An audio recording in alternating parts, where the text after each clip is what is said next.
Hello guys, welcome back to the channel. Last video में मैं मानती हूँ मिसलेनियस इलस्ट्रेशन से करना, तो चैप्टर 1 अभी होल्ड पे रखते हैं। मैं आपको फटाफट से सारे चैप्टर्स की थ्योरी करवा देती हूँ, देन हम प्रैक्टिकल पे आएंगे। तो इसकी भी हमने थ्योरी करनी है। थ्योरी में 15 नंबर का क्वेश्चन बहुत इंपॉर्टेंट आता होता है और वो इसके प्रोविजंस होते हैं बायबैक ऑफ शेयर्स के। तो चलो let's get started.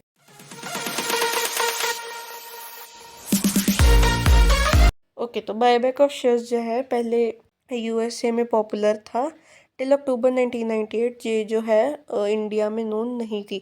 Mister Atal Bihari Vajpayee जो देन प्राइम मिनिस्टर थे इंडिया के, उन्होंने वो ये स्कीम अनवील की थी उन्होंने, ताकि जो है कैपिटल मार्केट का सैगिंग जो है वो रिवर्स हो सके।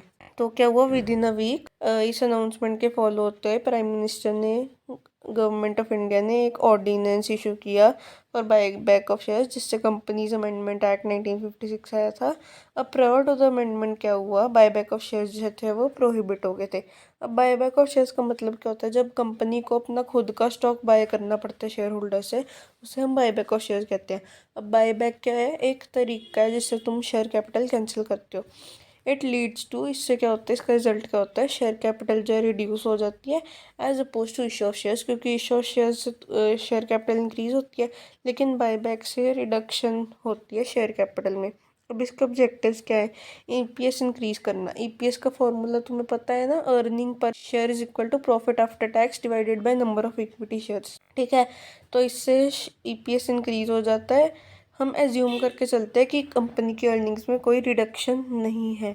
Increase in promoters holding in the company, promoters की होल्डिंग जो है वो भी इंक्रीज हो जाती है। जो मार्केट प्राइस होता है शेयर का वो भी इंक्रीज हो जाता है, क्योंकि बायबैक प्राइस जो है वो मार्केट प्राइस से ज़्यादा होता है। इससे इन्वेस्टर्स को भी सिग्नल मिलता है कि कंपनी की फाइनेंशियल स्ट्रेंथ और उसका प्रोस्पेक्ट्स कैसा है।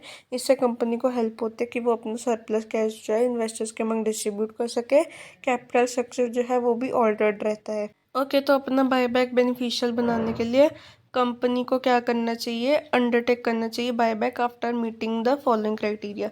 कंपनी को क्या करना चाहिए, अपने सारे के सारे वेन्यूज जब एग्जॉस्ट कर लेती है फ्रेश इन्वेस्टमेंट्स या फिर आउटले के नियर फ्यूचर में, नज़दीकी फ्यूचर में, बायबैक जो है वो अंडरटेक हो सकता है विदाउट जियोपार्डाइजिंग द लेंडर्स रिस्क। जियोपार्डाइजिंग मतलब तुम किसी और को खतरे में डाल लो। नेक्स्ट क्या कहते हैं, कंपनी जो है return on capital employed enjoy कर सकती है, जो कि सिग्निफिकेंटली हायर होता है than normal cost of borrowing. Market price जो है कंपनी शेयर का वो फार लोअर होता है than its intrinsic value, intrinsic यानी कि एक्चुअल। अब रीजंस फॉर बायबैक, देखो मेन इम्पैक्ट क्या होता है रिक्वायरिंग शेयर्स का, वो होता है कि सप्लाई ऑफ स्टॉक जो ओपन मार्केट में वो कम हो जाता है। ठीक है, ये एक साइन है कि कंपनी जो है वो कॉन्फिडेंट है अपने प्रोस्पेक्टस के रिलेटेड। फॉर एग्जांपल जो रिलायंस इंफ्रास्ट्रक्चर है लिमिटेड, उसने 14 फरवरी को अपना प्रपोजल अप्रूव किया कि वो बायबैक शेयर्स कर सकते हैं अप टू 1000 करोड़। लेकिन कंपनी के स्टेटमेंट ने कहा क्या कि doing so to reduce short term volatility in share price and reiterate the confidence of management in future prospects. कभी कभी क्या होता है, जो बायबैक शेयर्स होता है कंपनी का, वो हॉस्टाइल टेक ओवर्स को वाइड ऑफ करने के लिए होता है। हॉस्टाइल टेक ओवर्स का मतलब क्या होता है, कोई और पर्सन जो है आपके शेयर्स को टेक ओवर कर लेता है। फ्यूअर शेयर्स जो है वो मार्केट में फ्लोट हो रहे होते हैं, would make it difficult to buy enough shares to launch a take over bid.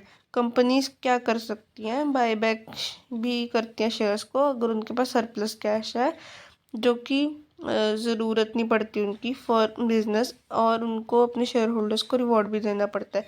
वो एक ऑफर देते हैं बायबैक शेयर्स का at considerably higher price than the existing market price. ठीक है, कुछ ऐसे मेन रीजंस हैं जिसके कारण कंपनी जो है उसको बायबैक करना चाहिए। Shrink equity base thereby injecting much needed flexibility, prevent hostile takeover bids, return surplus cash to shareholders, increasing underlying share value, support the share price during periods of temporary weakness, achieve or maintain a target capital structure. Okay? Okay, अब regulations क्या है shares buyback करने के। Most important question for 15 marks, पहले इसका meaning then objectives का। Section 68 का कहता है कंपनीज एक्ट 2013 का कि कंपनी जो है खुद के शेयर्स या फिर अदर स्पेसिफाइड सिक्योरिटीज परचेज कर सकती है आउट ऑफ फ्री रिजर्व्स, यानी कि वो रिजर्व्स जो फ्री है डिस्ट्रीब्यूशन के लिए एज डिविडेंड और सिक्योरिटीज प्रीमियम अकाउंट और प्रोसीड्स ऑफ एनी शेयर्स और स्पेसिफाइड सिक्योरिटीज़ का इशू जो फ्रेश इशू के अलग है। नोट करने वाली बात क्या है कि बायबैक किसी भी तरह का बायबैक जो है शेयर्स का या फिर अदर स्पेसिफिक सिक्योरिटीज़ का वो मेड आउट नहीं होना चाहिए of the proceeds of an earlier issue of same kind of shares और same kind of other specified securities, वही फ्रेश इशू। देखो स्पेसिफाइड सिक्योरिटीज़ क्या इंक्लूड करते हैं, एम्प्लॉय स्टॉक ऑप्शन और other securities as may be notified by central government from time to time. Investor के लिए compulsory नहीं है ऑफर एक्सेप्ट करना। इन्वेस्टर को क्या कंसिडर करना चाहिए, फैक्टर जैसे कि number of outstanding shares of company, future prospectus, reason for such a buyback, percentage of shares he offers that he would be accepted by the company before taking a decision. Buyback of shares किसी भी तरीके allowed नहीं होते of fresh issue और the shares of same kind. Other words में कहा जाए तो इक्विटी शेयर्स जो हैं they are to be brought back. Preference shares और डिबेंचर्स में be issued for buyback of equity share. Companies allowed है to buy back their own shares if they fulfil certain conditions as given in companies act. कोई भी company अपने खुद के shares या फिर स्पेसिफाइड सिक्योरिटीज परचेज तब तक नहीं कर सकती जब तक बायबैक जो है ऑथराइज नहीं होता आर्टिकल से। एक स्पेशल रेजोल्यूशन जो है पास नहीं होता जनरल मीटिंग ऑफ कंपनी में authorising the buyback, provided that nothing contained in this clause shall apply to clause where buyback जो है 10% है या फिर टोटल पेड अप कैपिटल से लेस है और टोटल पेड अप और फ्री रिजर्व से कम है। Such buyback has been authorised by board by means of resolution passed by its meeting. Buyback जो है वो 25% या फिर टोटल पेड अप कैपिटल से कम होना चाहिए, प्रोवाइडेड कि जो इक्विटी शेयर्स का बायबैक है वो किसी फाइनेंशियल ईयर में shall not exceed 25% of its total paid up capital in that financial year. जो डेट इक्विटी रेशियो होता है वो 2:1 से ज़्यादा नहीं होना चाहिए। जितने भी शेयर्स हैं स्पेसिफाइड सिक्योरिटीज़ फॉर बायबैक वो फुली पेड अप होते हैं। जो बायबैक होता है शेयर्स का या फिर कोई भी स्पेसिफाइड सिक्योरिटीज़ का listed on any recognized stock exchange वो इन अकॉर्डेंस है with regulation made by SEBI in this behalf.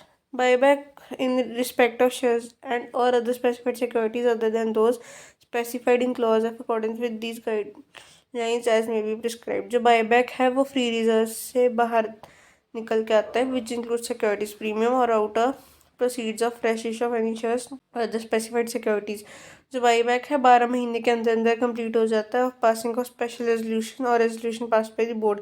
Buyback बनाने से पहले क्या होता है, लिस्टेड कंपनी को क्या करना चाहिए, एक रजिस्ट्रार फाइल करना चाहिए कंपनीज का और सेबी को एक डिक्लेरेशन देना चाहिए प्रिस्क्राइब्ड फॉर्म में। किसका, सॉल्वेंसी का। प्रोवाइड होता है कि कोई ऑफर नहीं होता बायबैक के लिए, it shall be made within a period of 1 year record from the date of the closure of the preceding offer of the buyback. इसको तुम छोटा छोटा करके लिख सकते हो, ठीक है, सेक्शन 68 के अकॉर्डिंग। सेक्शन 68 सब सेक्शन 5 क्या कहता है, buyback may be made from existing shareholders or security holders on a proportionate basis from open market or by purchasing the securities issued to employees of the company pursuant to a scheme of stock option or sweat equity। अब section 68 sub section 6 क्या कहता है, declaration of solvency.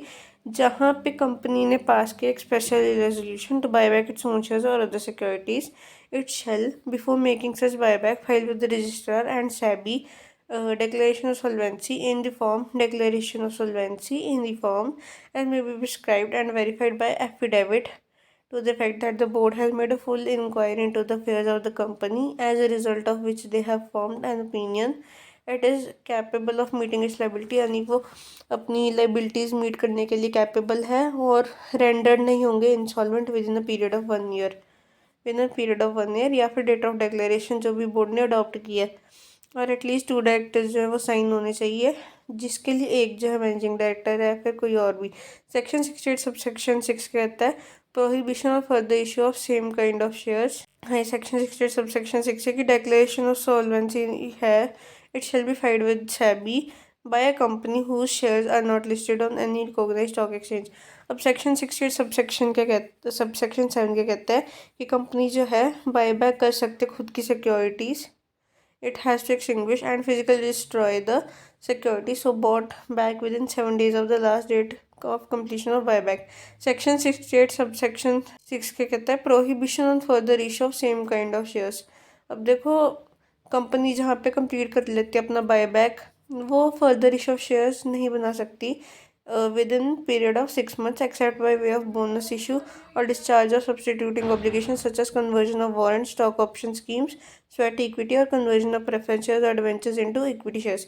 Section 68 subsection 9 क्या कहता है कि company जो है बाईबैक कर सकती है शेयर्स और अदर स्पेसिफाइड सिक्योरिटीज़, उसको अपना खुद का रजिस्टर मेंटेन करना चाहिए शेयर्स और सिक्योरिटीज़ जितनी भी मंगवाई हैं as consideration paid for shares और सिक्योरिटीज़ बॉट बैक, जो डेट है कैंसिलेशन की शेयर्स और सिक्योरिटीज़ की, date of extinguishing and physical destroying shares of security such as the particulars as may be prescribed. Section 68 sub section 10 क्या कहता है कि कंपनी जब अपना कंप्लीशन ख़त्म कर देती है बायबैक का, उसको रजिस्ट्रार से और एक्सचेंज बोर्ड से फाइल करना चाहिए return containing such particulars relating to the buyback within 30 days of such completion as may be prescribed. तो प्रोवाइडेड क्या होता है, filed with the SEBI by a company whose shares are not listed in an recognized stock exchange. Section 68 subsection 11 क्या कहते हैं कि company को जो है कोई भी अगर डिफ़ॉल्ट बनाते हैं इन complying with provisions of this section या फिर किसी भी regulation made by SEBI for buyback of share और सिक्योरिटीज़, तो कंपनी को क्या करना चाहिए, वो उसको पनिशेबल होता है with fine which shall not be less than 1,00,000 rupees, 1 lakh से कम नहीं होता, विच में एक्सटेंड टू 3,00,000 रुपीज़ और 3 लाख से एक्सटेंड हो सकता है. और हर ऑफिसर को क्या है, ऑफिसर जो है कंपनी का जिससे गलती हुई है उसको भी जेल हो सकती है विच में एक्सटेंड टू 3 years, या फिर उसको फाइन लग सकता है जो 1 लाख से कम नहीं होता लेकिन वो भी 3 लाख तक एक्सटेंड हो सकता है, या फिर उसको जेल भी हो सकती है, उसको फाइन भी भरना पड़ सकता है. ओके जी, क्लियर है यहाँ तक. सेक्शन 70 क्या कहता है कि कोई भी कंपनी जो है, no company shall purchase it shares और other specified securities through any subsidiary company, including its own subsidiary companies, through any investment company or group of investment companies, or if a default by the company in the repayment of deposit or interest payable thereon, redemption of debentures या preference shares जो है, payment of dividend to any shareholder, या फिर repayment of any term loan or interest payable thereon to any financial institution or bank is subsisting. Section 68 में हमने क्या पढ़ा था, जो शेयर बायबैक है शेयर्स का या फिर किसी भी सिक्योरिटीज़ का, वो नहीं होना चाहिए, वो परचेज कर सकती है out of its free reserve securities premium और प्रोसीड्स ऑफ इशू. लेकिन सेक्शन 70 में हम क्या पढ़ रहे हैं कि कोई भी कंपनी अपने परचेज नहीं कर सकती shares other through any subsidiary company, through any investment company, if a default by company in repayment of deposit or interest payable thereon, redemption of debenture फिर preference shares जो है और payment of dividend to any shareholders, वो भी नहीं हो सकता. Section 69 क्या कहते हैं, जहाँ पे कंपनी जो है खुद के परचेज शेयर कर सकती है आउट ऑफ फ्री रिजर्व और securities premium account, then company क्या है, it is required to transfer sum equal to nominal value of shares so bought to capital redemption reserve account. जब बायबैक का completion पूरा हो जाता है, रिटर्न कंटेनिंग पर्टिकुलर जो है relating to buyback as prescribed, they may be filed with the register of companies and shall be within 30 days of such completion. अब free reserves कौन से होते हैं, वो रिजर्व्स जो लास्ट ऑडिटेड बैलेंस शीट के अकॉर्डिंग होते हैं और फ्री होते हैं डिस्ट्रीब्यूशन के लिए एज डिविडेंड. वो क्या इंक्लूड करते हैं, balance to credit of securities premium account, realize capital profits arising out of sale of fixed assets और इन्वेस्टमेंट, जो भी जनरल रिजर्व सरप्लस अकाउंट में बैलेंस होता है, और जो फ्लक्चुएशन रिजर्व या फिर डिविडेंड इक्वलाइजेशन होता है वो, और CRR जो सेक्शन 55 के अंडर क्रिएट होता है. एज फार एज पॉसिबल, जितना फार हो सके, इंटायर फ्री रिजर्व जो है वो यूटिलाइज नहीं होता फॉर पर्पज़ ऑफ बायबैक. जो नेट अमाउंट होती है फ्री रिजर्व की वो यूटिलाइज हो सकती है फॉर पर्पज़ ऑफ बायबैक. वो कैलकुलेट होती है जब तुम एडजस्टमेंट करते हो फॉलोइंग टर्म्स में. वह unamortised deferred revenue expenditure, unamortised miscellaneous expenditure, contingent liabilities likely to mature not provided for, purchased goodwill, any diminution of long-term investments not provided for, any impairment in the value of tangible assets not provided for. ठीक है, तुमने यहाँ तक करने लेना question अपना, फिर conclusion लिखना, कंक्लूजन कुछ भी लिख दो गूगल से उठा के. ओके ओके, अब देखो प्रोपोर्शनेट बायबैक क्या होता है. It is similar to pro rata. In case क्या होता है कि नंबर ऑफ सिक्योरिटीज जो है वो टेंडर्ड होती है बायबैक के लिए, वो ज़्यादा होती हैं नंबर ऑफ सिक्योरिटीज से टू बी बॉट बैक. तो नंबर ऑफ सिक्योरिटीज जो है to be bought back from each member shall be determined by following formula, acceptance tendered by member into number of securities to be bought back upon total acceptance standard. वही जैसे pro rata को होता है अपना, ठीक है ना. अब एस्क्रो अकाउंट क्या होता है, एस्क्रो इन ऑर्डिनरी लैंग्वेज का मतलब होता है कॉन्ट्रैक्ट और bond deposited with the third person third person by whom it is to be delivered to guarantee on fulfillment of some condition। Scheme of buyback के shares under क्या होता है, company in order to perform its obligations, उसको ज़रूरत होती है escrow account open करने की, जो क्या कंसिस्ट करता है cash deposited with commercial bank, bank guarantee in favour of merchant banker, deposit of acceptable securities with appropriate margin, और combination of A B and C with merchant banker with an amount equal to 25% of consideration payable. अगर consideration जो है वो 100 करोड़ से ज़्यादा नहीं है, plus 10% of consideration exceeding 100 crore. तो ये अमाउंट जो है वो तब तक होती है जब तक कंसिडरेशन होता है बायबैक ऑफ शेयर्स का, वो शेयर होल्डर्स को पे नहीं हो जाता, वो रिटर्न बैक हो जाती है कंपनी को जब ये सारी ऑब्लिगेशंस पूरी हो जाती है। अगर कंपनी फेल करती है इस ऑब्लिगेशंस को मीट करने के लिए, तो बैलेंस जो होता है वो एस्क्रो अकाउंट में रह जाता है और सेबी उसको फोरफीट कर देती है। अब इसके एडवांटेजेस क्या होते हैं सेबी के, कंपनीज जिनके पास लार्ज अमाउंट है फ्री रिजर्व्स का, they are free to use funds to acquire shares and other specified securities under the buyback process। जो बायबैक है शेयर्स का, it is helpful to a company कि वो अपनी शेयर कैपिटल रिड्यूस कर सकती है जो ब्लॉट होगी, यानी कि excessive wealth for time being. जो अनयूज और एक्सेसिव शेयर कैपिटल है वो रिड्यूस हो जाती है ताकि शेयर होल्डर्स को ज़्यादा से ज़्यादा बेनिफिट्स मिल सके by trimming the capital structure. Capital structure कैसे ट्रिम हुआ, देखो बायबैक हो रहा है शेयर्स का, तो जाहिर सी बात है शेयर कैपिटल कम हो रही है, तो उससे कैपिटल स्ट्रक्चर भी तो कम हो रहा है ना। बायबैक ऑफ शेयर्स किस में रिजल्ट करता है, लोअर कैपिटल बेस में, which enhances post buyback earning per share और अप्रिशिएट करता है considerably price earning ratio. Buyback of shares के बाद क्या होता है, कंपनी के पास एडवांटेज होता है रिड्यूस्ड कैपिटल बेस को सर्व करने का with higher dividend yield. Buyback of shares जो है वो अलाउड होता है अंडर सेक्शन 68 अगर लिक्विड पोजीशन जो है कंपनी की वो गुड है। कंपनी जिनके पास डिफ़ॉल्ट है रीपेमेंट ऑफ डिपॉजिट्स का और रिडेम्पशन ऑफ डिबेंचर्स का, या फिर प्रेफरेंस शेयर्स का, या फिर रीपेमेंट ऑफ टर्म लोन्स का, या फिर interest payable from bank and financial institutions, उनको अलाउड नहीं होता बायबैक शेयर्स करने का। ये गुड चेक है कंपनीज पे। बायबैक क्या करता है, कैपिटल अप्रिसिएशन प्रोवाइड करता है इन्वेस्टर्स को जो अदरवाइज भी नॉट अवेलेबल होते हैं। बायबैक क्या करता है, उनको सिग्नल दे देता है मार्केट को कि शेयर्स अंडर वैल्यू हो गए हैं। बायबैक और शेयर्स क्या करता है, प्रमोटर्स को हेल्प करता है कि वो एक इफेक्टिव डिफेंस स्ट्रैटेजी प्रमोट कर सके, फॉर्मुलेट कर सकते हैं against hostile take over bids. हमने पढ़ा था ना, इससे प्रमोटर्स को फ़ायदा मिलता है, तो बस यही फ़ायदा मिलता है। अब इसके डिसएडवांटेजेस देखो क्या है। अब देखो इसके डिसएडवांटेजेस क्या है। जो बायबैक्स होते हैं वो वैल्यूएशन ऑफ कंपनी स्टॉक के अंडर इम्प्लाई होते हैं। कंपनीज क्या करती हैं, फ्लो बैक करते हैं कुछ आउटस्टैंडिंग शेयर्स का, देयर बाय उससे क्या होता है शॉर्टेज हो जाती है शेयर्स की मार्केट में। तो नेक्स्ट कंपनीज क्या करती हैं, वो बायबैक्स अनाउंस करती है जब वो एक better to do with their cash find out नहीं कर पाती, तो एक लेस और नो स्कोप रह जाता है फर्दर एक्सपेंशन के लिए। वेल टाइम्ड बायबैक क्या होता है शेयर्स का, वो clever way of for managers होता है ताकि वो चालाकी से इन्वेस्ट कर सके कंपनी में। वो उनको पता है कि rather than expensively in the company they don't know. Theoretically buyback of shares क्या होता है, वो कोई फ़र्क नहीं रहने देता शेयर होल्डर्स को, जब कि कंपनी कैश रिटर्न कर देती है इंक्रीज डिविडेंड्स की फॉर्म में या फिर रीपरचेज की फॉर्म में।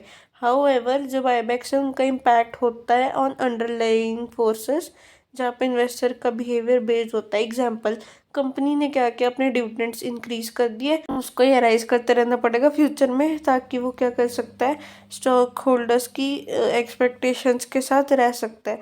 हालांकि बायबैक जो है वो उसकी ऐसी इम्प्लीकेशंस नहीं होती है। अब कॉर्पोरेट एंटिटीज इसको कैसे मिसयूज़ करते हैं, देखो बायबैक ऑफ शेयर्स जो होता है वो कॉर्पोरेट एंटिटीज़ मिसयूज़ करते हैं at cost of innocent investors.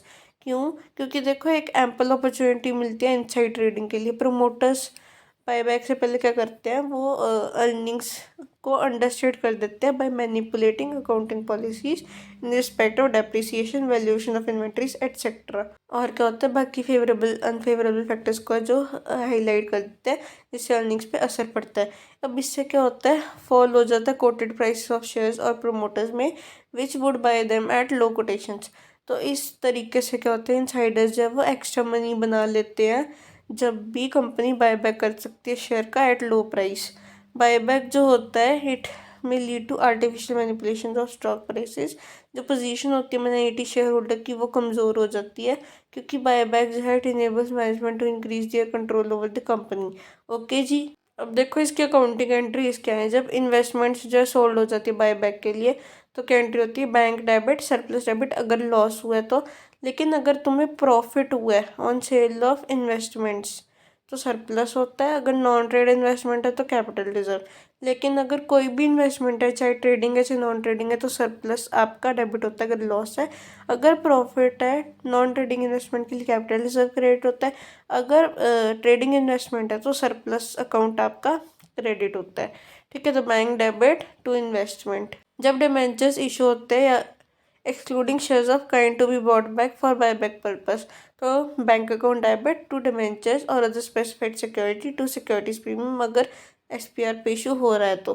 For cancellation of shares bought back, अगर इक्विटी, इसमें क्या होता है, equity share capital account debit होता है with nominal value, free reserve या फिर सिक्योरिटीज प्रीमियम डेबिट होते हैं with premium payable to share holders with actual cost, यानी कि नॉमिनल वैल्यू प्लस एसपीआर और फ्री रिजर्व जो भी है आपके। ठीक है, for making payment on buyback of shares, हम पेमेंट कर रहे हैं बायबैक ऑफ शेयर्स पे तो इसकी क्या एंट्री होती है, share holder debit to bank account. Alternative to CND, अब देखो अगर कैंसिलेशन करनी है इसका एक और ऑल्टरनेटिव है, equity share capital debit, buyback premium debit to shares buyback. For adjustment of buyback premium, SPR debit, general reserve debit to buyback.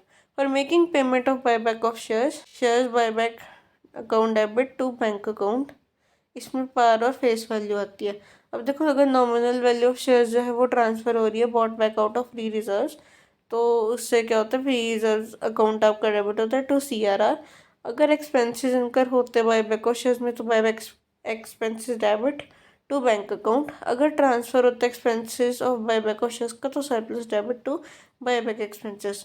अब इलस्ट्रेशन देखो, भारत लिमिटेड ने क्या किया, decides to buy back 10% of 100 crore paid up equity capital. जो face value होती है पर equity share वो 10 रुपीज़ है, लेकिन जो मार्केट प्राइस है पर शेयर वो 15 रुपये है। तो Bharat limited following steps take करती है for buy back of its shares, to issue 14% debentures of 300 each, for to issue 15% debentures of ₹100 each at par for face value of 10 crore, to utilize general reserve to sell investment of 7 crores for 8 crores, to buy back shares at market price, to immediately cancel shares bought back।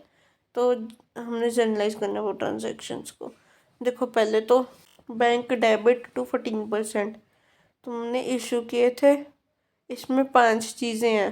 तो तुमने पहले issue की entry पास करनी है 10 करोड़ की, face value 10 crore की है, debenture 100 each का है तो वो 10 करोड़ के हैं। इन्वेस्टमेंट तुमने सेल किया out of profit, general reserve utilise करना है ना, अब वो भी करते हैं। पर सेल ऑफ इन्वेस्टमेंट भी तो हुआ है, सेल ऑफ इन्वेस्टमेंट हुआ है, सेल ऑफ इन्वेस्टमेंट भी हुआ ना। 7 करोड़ की इन्वेस्टमेंट थी, 8 करोड़ की सेल हुई तो तुम्हें प्रॉफिट हुआ 1 करोड़ का। ठीक है, अब नेक्स्ट क्या हुआ तुम्हारा, कैंसलेशन हो गए बॉट बैक शेयर्स के। जो 10 करोड़ के थे जनरल रिजर्व यूटिलाइज हो गया प्रीमियम ऑफ 5, क्योंकि 10 को 15 पे मिल रहा था ना, और पेएबल था 1 करोड़ शेयर्स पे, तो इससे तुम्हारा जनरल रिजर्व यूटिलाइज होगा क्योंकि इक्विटी शेयर तुम्हारा 10 का है, शेयर होल्डर्स को तुम 15 दे हो, जनरल रिजर्व तुम्हारा 5 आया। अब शेयर होल्डर्स टू बैंक 15 क्योंकि जो अमाउंट पेबल है बाय बैक ऑफ शेयर वो हमने शेयर होल्डर्स को पे कर दिए। ठीक है, ये थी तुम्हारी इलस्ट्रेशन, हमने यहीं तक करना है अभी चैप्टर। नेक्स्ट हम चैप्टर 3 करेंगे, रिडेम्पशन ऑफ शेयर्स। ओके जी, बाय बाय।